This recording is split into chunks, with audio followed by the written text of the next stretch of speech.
In recent days, global headlines have been dominated by a series of events that intertwine geopolitical ambitions with economic uncertainties, leaving many to wonder if the world is on the brink of a full-blown trade war. At the center of these developments is former President Donald Trump's renewed focus on an audacious proposal: acquiring Greenland for what he calls a matter of national security.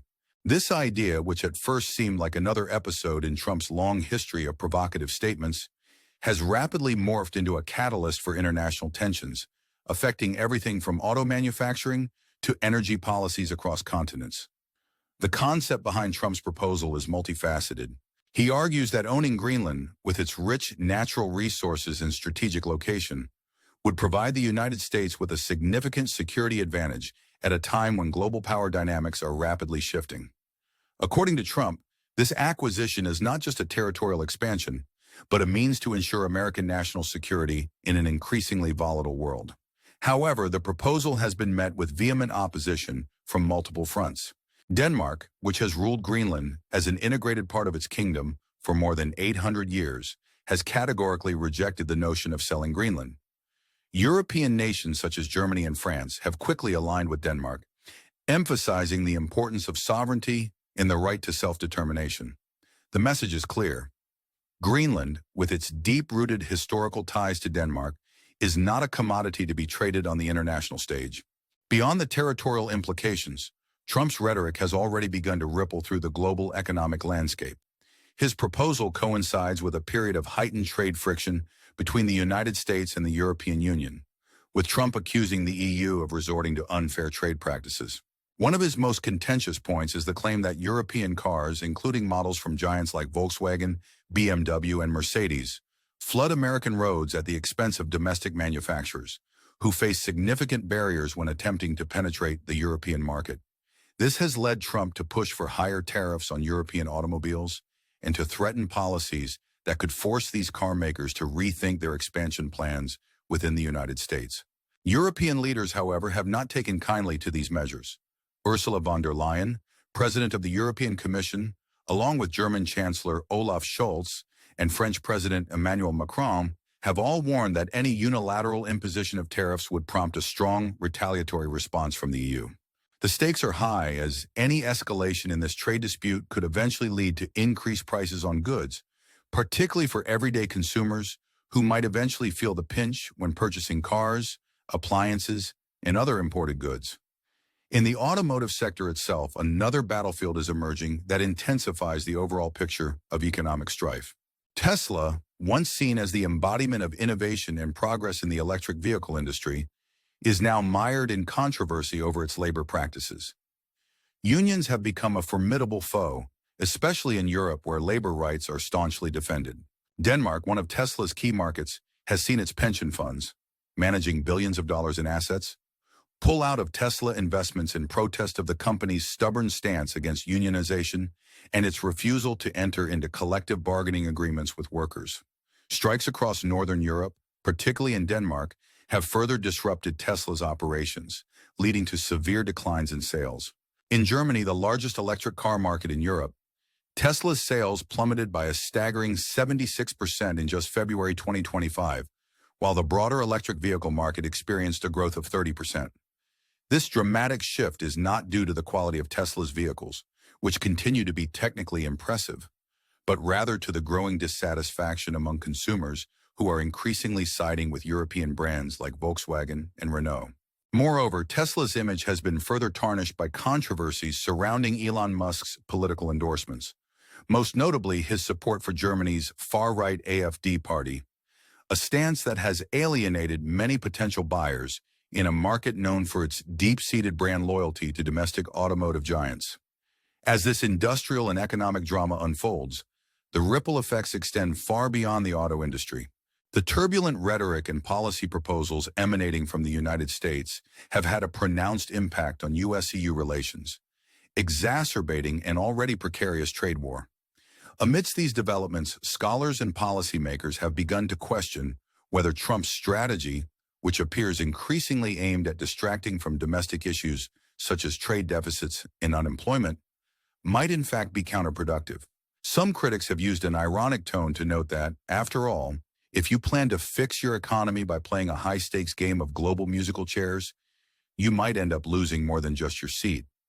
It could be argued with a wry smile that Trump's idea of buying Greenland is a bit like trying to purchase a house by admiring its curb appeal, but forgetting that the home already comes with a long-term lease agreement. This evolving scenario has not gone unnoticed by America's neighbors to the north. In recent days, hundreds of Greenlanders took to the streets to protest the idea of joining the United States. On March the 2nd, outside the U.S. consulate in Greenland, demonstrators carried banners that unequivocally declared their opposition to what many see as an imperialistic endeavor. A survey conducted by the Greenlandic Broadcasting Corporation, KNR, revealed that a staggering 92% of Greenlanders are against becoming part of the United States, firmly rooting their identity in their historical and cultural ties to Denmark. Meanwhile, Canada has also made its stance crystal clear. It will never join the United States as a 51st state. The Canadian sentiment is echoed by Premier Doug Ford of Ontario, who emphatically asserted that Canada is not for sale. This rejection is not only rooted in national pride, but also in the practical differences between the two nations. While the United States is known for its market-oriented policies and often unequal distribution of social services, Canada boasts a robust social safety net, including universal health care, comprehensive education policies, and strict gun control measures. An ideological contrast that forms a fundamental barrier to any potential merger. The implications of these geopolitical tensions are vast and multifarious. As Trump's strategy for territorial expansion fuels conflict, sharp economic consequences are also emerging. In the aftermath of Trump's incendiary statements, U.S. stock markets have experienced significant volatility. The S&P 500, for instance, experienced a 7% drop over a 6-month period, a downturn attributed largely to uncertainties generated by his proposals and escalating trade disputes. Moreover, Trump's rhetoric and ensuing policy measures have already begun to impact specific industries. When tariffs are imposed on major European car manufacturers, consumers can expect higher prices on vehicles, a development that could make even a modest family car seem like an unattainable luxury. Just imagine trying to afford a Tesla in a market where union disputes and tariff battles have made the price tag resemble the cost of a small island. Adding an unexpected twist to this already convoluted narrative is the ongoing trade tussle between the United States and Canada. The economic relationship between these two countries is complex, with Canada supplying approximately 4 million barrels of oil daily to the United States, accounting for roughly 10% of America's total crude oil demand. Recently, Ontario, under the leadership of Premier Doug Ford, imposed a 25% surcharge on electricity exports to the U.S. This measure, part of a broader set of retaliatory actions, is expected to have a profound impact on the economies of both nations. With states like Michigan, New York, and Minnesota heavily reliant on Canadian energy supplies, the surcharge is projected to increase electricity bills by approximately $100 per month for 1.5 million households in these areas. Such increases in everyday living costs are likely to spark further discontent among American consumers, who may soon find themselves paying more for basic necessities such as electricity, gasoline, and imported goods. This energetic exchange of tariffs is not limited to electricity alone. In response to Trump's tariffs on Canadian steel and aluminum imports, Canada retaliated by imposing tariffs on an array of U.S. goods, including fruit juice, wine, household items, cosmetics, and paper products. From the federal level down to individual provinces like British Columbia, Ontario, and Quebec, the Canadian government has been rolling out an escalating series of measures designed to counteract what they perceive as unfair practices from the United States. British Columbia, in particular, has taken a daring step by proposing a tariff on U.S. commercial trucks transiting through the province on their way to Alaska. This new measure, if implemented, would not only drive up shipping costs significantly, but also lead to higher prices on consumer goods for residents in the far north. The economic ramifications extend beyond simple price hikes. Disruptions in the energy supply chain and increased transportation costs could potentially trigger a chain reaction of inflationary pressures, further destabilizing already volatile markets. From an analytical standpoint, these developments invite a critical examination of the broader strategic ambitions underpinning U.S. policy.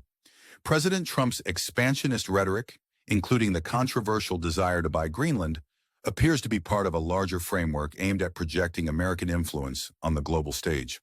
Yet when measured against the tangible results, such as the market volatility, the decline in Tesla's fortunes in Europe, and the severe pushback from Greenland and Canada, the strategy appears increasingly fraught with risk. In a world where alliances are forged and broken not merely on the basis of military might, but also on economic pragmatism, it remains to be seen whether such unilateral actions can truly enhance national security or instead undermine America's credibility in international forums. The economic backlash of these policies has already begun to manifest in real time. Energy markets are notably sensitive to shifts in trade policy, and the imposition of tariffs on Canadian electricity has sent shockwaves through the U.S. economy. Experts warn that any sustained increase in energy costs, especially in vital sectors such as transportation and manufacturing, could deepen the existing economic malaise, pushing the United States closer to a financial tipping point. The retaliatory measures from Canada, including the recently imposed tariffs set to come into effect at 12:01 a.m. on March 13, 2025, on an additional $29.8 billion of U.S. imports, underscore just how quickly the situation is escalating.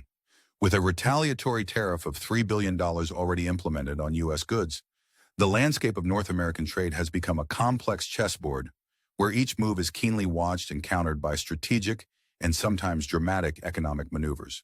In a striking display of raw economic power, Ontario's Premier Doug Ford has been unrelenting in his criticism of what he calls hostile actions by the United States.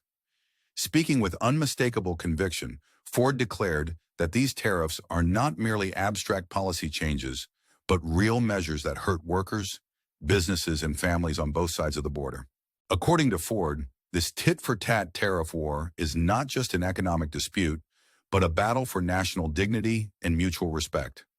In an ironic twist, one might quip that if tariffs were as effective in boosting economic prosperity as they are at stirring up controversy, perhaps the U.S. economy could soon rival a reality TV show in terms of dramatic flair. The unfolding narrative is a stark reminder that global trade is not a zero-sum game. Consumer goods, energy supplies, and even the price of a simple can of fruit juice have become entangled in a web of political posturing and economic brinkmanship. It is in this context that the Trump administration's strategies are being re-evaluated by experts around the world. Some posit that these actions represent a desperate bid to distract from domestic economic challenges that, ironically enough, might worsen as a result of the very measures designed to protect American interests. Others argue that by provoking a robust response from international partners such as Canada and the EU, the United States risks isolating itself in a global system that increasingly values cooperation over unilateral dominance. Amid this crucible of ideological battles and economic imperatives, one must pause and consider the profound implications for ordinary citizens. The repercussions of these trade disputes extend far beyond the halls of government and boardrooms of multinational corporations. They reach into the kitchens and living rooms of millions of families. Rising prices, supply chain disruptions, and the specter of higher energy bills are everyday concerns that resonate with those who feel that the global tug-of-war is far removed from the annual budgets of the average household. For those tuning in who might share these concerns, consider subscribing to our channel and joining the conversation. Your insights and reactions are invaluable as we navigate the complexities of these international conflicts together. Critically, this emerging narrative is not merely a story of dollars and cents. It is an evolving saga of national pride, sovereignty, and the enduring struggle for influence in a multipolar world. The stark contrast between American expansionist policies and the steadfast resistance of countries like Denmark, Canada, and even Mexico illuminates a central question. Are these aggressive moves genuinely reinforcing America's position as a global hegemon, or are they in fact sowing the seeds of its own economic and diplomatic decline? There is a palpable irony in the situation. If Trump's aim was to secure national power by acquiring Greenland, it now appears that such measures have instead ushered in an era of uncertainty and resistance that may ultimately undermine long-held alliances and economic stability. Furthermore, the evolving relationship between the United States and its northern neighbor is particularly illustrative of these challenges. While Trump's initial tariffs on Canadian steel and aluminum were intended to level the playing field for U.S. industries, Canada's swift countermeasures, ranging from reciprocal tariffs on a wide range of goods to the imposition of a 25% surcharge on electricity exports, have created a situation where the cost of living in the United States is expected to rise precipitously. The economic impact is far-reaching. Millions of Americans, particularly those in energy-dependent states like Michigan, New York, and Minnesota, are bracing for increased utility bills and higher prices at the pump. This surge in living costs, driven by escalating trade tensions, serves as a stark reminder that the decisions made in the corridors of power reverberate in the everyday lives of citizens. In addition to the economic dimensions, the political ramifications of these policies are equally significant.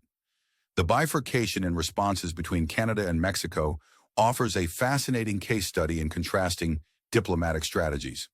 While Canadian leaders, under the guidance of Prime Minister Mark Carney and Premier Doug Ford, have adopted a confrontational posture aimed at asserting national respect and economic sovereignty, Mexico has chosen a more measured approach.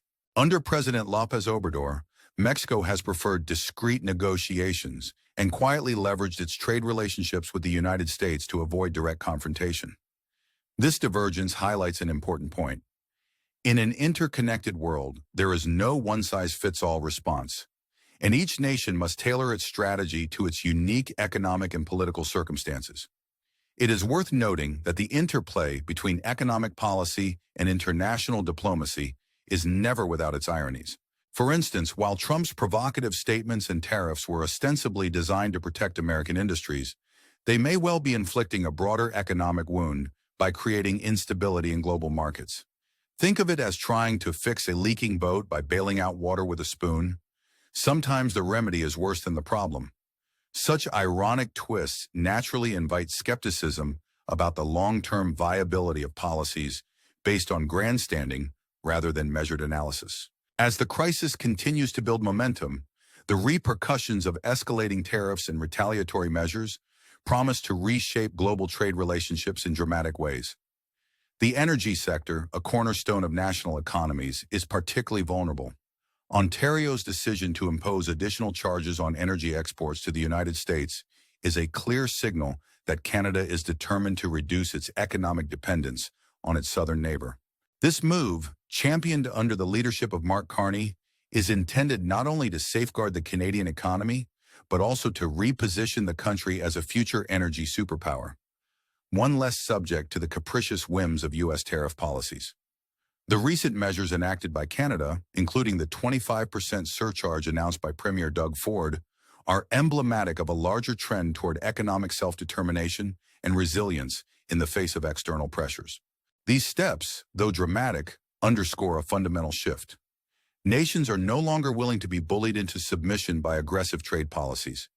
Rather, they are mobilizing their political and economic might to assert their own interests, even if that means triggering a series of retaliatory actions that could reverberate across entire regions. However, it would be short-sighted to view the unfolding trade war solely through the lens of economics. At its core, this conflict reflects deeply held values regarding national sovereignty, self-determination, and the right of a people to decide their own future without external interference. Whether it is Greenland's resolute refusal to relinquish its identity or Canada's steadfast stance against becoming the 51st state of the United States, these episodes underscore a broader narrative. In today's globalized world, the struggle for respect and autonomy remains as urgent as ever. In light of these events, it is essential for viewers to engage critically with the ongoing debate. What do you think about these aggressive policy moves? Are you willing to pay more for products like a Tesla or even basic utilities if such trade wars escalate further? Your opinions matter, and we encourage you to share your thoughts in the comments below. If you find this analysis compelling and wish to stay informed about the next twists and turns in this high-stakes geopolitical drama, please consider subscribing to our channel and giving this video a like or comment. Your engagement not only helps us spread the word, but also strengthens the collective pursuit of informed dialogue in these challenging times. The situation as it stands offers no easy solutions.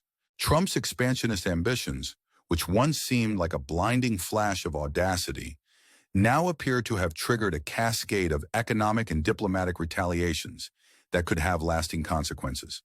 The story of Greenland, Canada, and even Mexico's varied responses is a testament to the fact that international relations are rarely straightforward.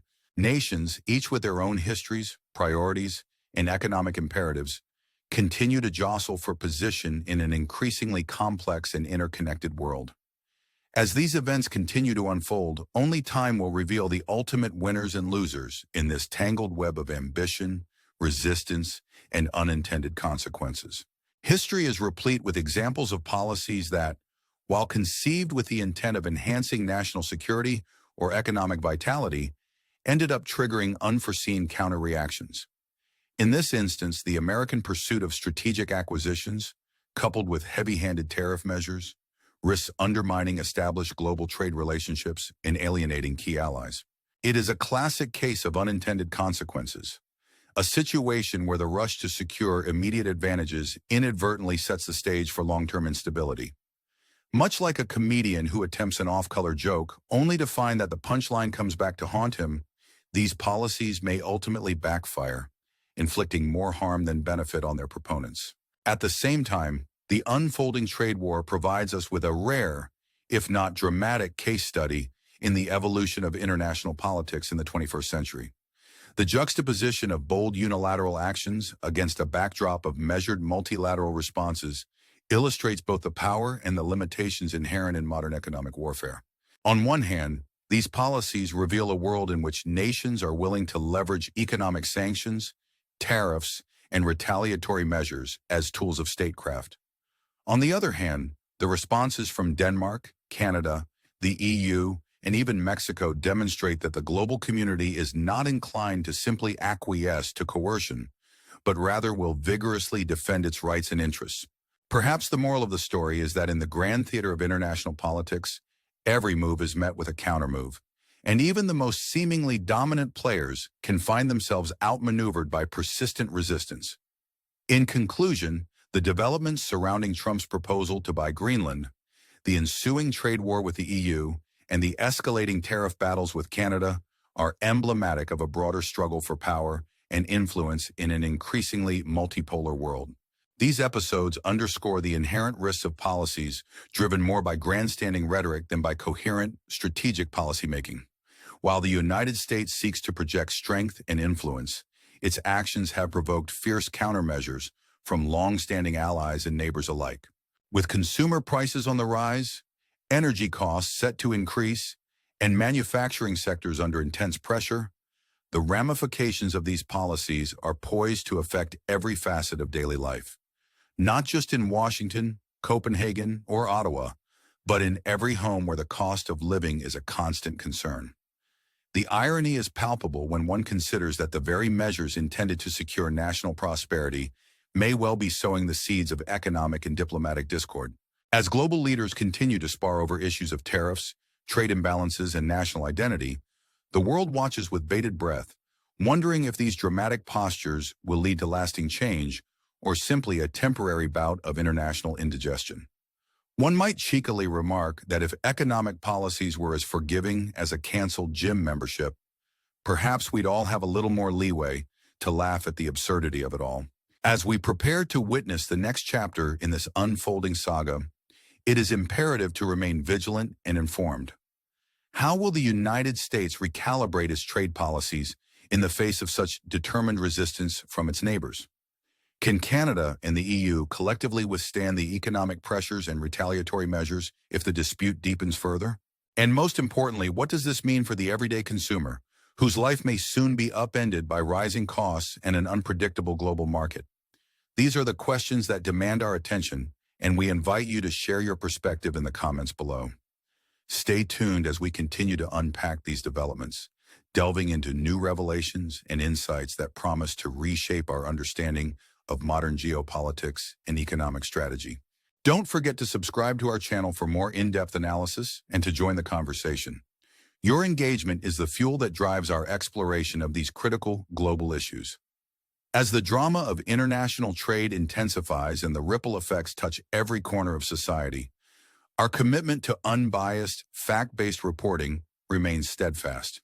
We stand ready to deliver the latest updates, ensuring that you never miss a beat in this complex and rapidly evolving story.